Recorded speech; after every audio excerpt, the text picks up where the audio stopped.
मैं Aftab Malik.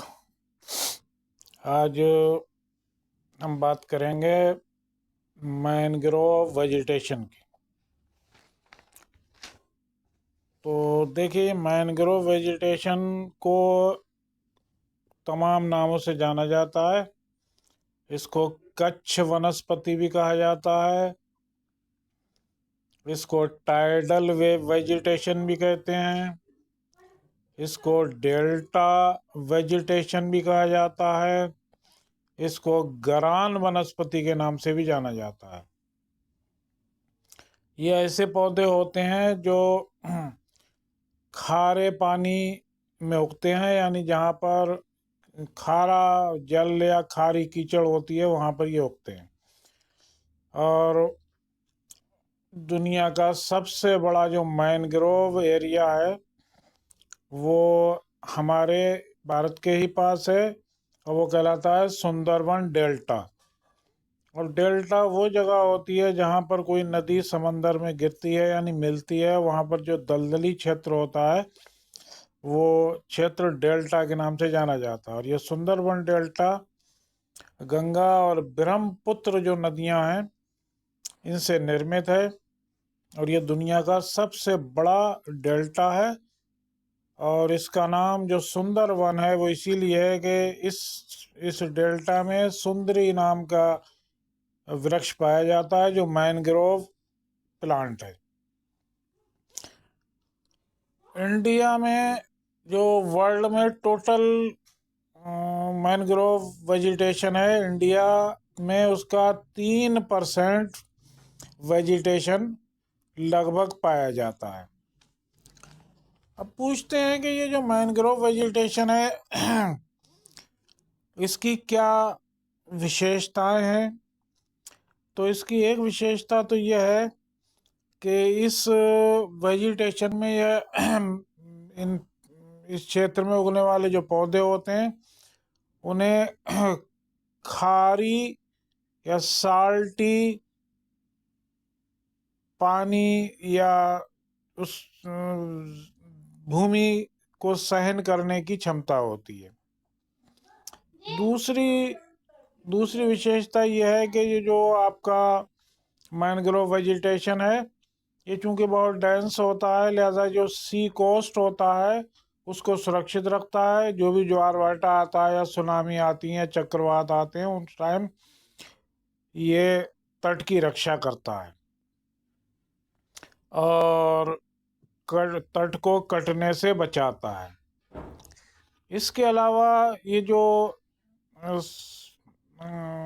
Mangrove vegetation है ये फिश ब्रीडिंग के लिए और फिश फूड के लिए एक इम्पोर्टेंट रोल पैदा करता है या प्ले करता है। मैनग्रोव वेजिटेशन में जल सहन शक्ति अधिक होने के कारण इन पौधों की जो लकड़ी होती है वो बोट बनाने और शिप बनाने में सबसे उपयोगी मानी जाती है। ये जो मैनग्रोव वेजिटेशन है ये शेल्टर ऑफ वाइल्ड एनिमल का एक बेहतरीन योगदान है। और हमारा जो सुंदरबन डेल्टा है तो वो जो है रॉयल बंगाल टाइगर का एक बेहतरीन शरण स्थली है।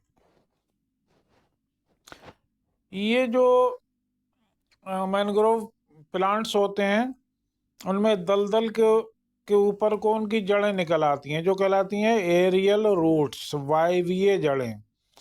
और उनमें कुछ स्पोर या छेद होते हैं, और ये छेद इसलिए होते हैं कि उस क्षेत्र में जहाँ ये उगते हैं ये पौधे वहाँ पर ऑक्सीजन की कमी होती है। तो उस ऑक्सीजन की कमी को ये उस जो स्पोर्स होते हैं उनसे कवर कर लेते हैं, और इनको न्यू मेटाफोर्स के नाम से जाना जाता है।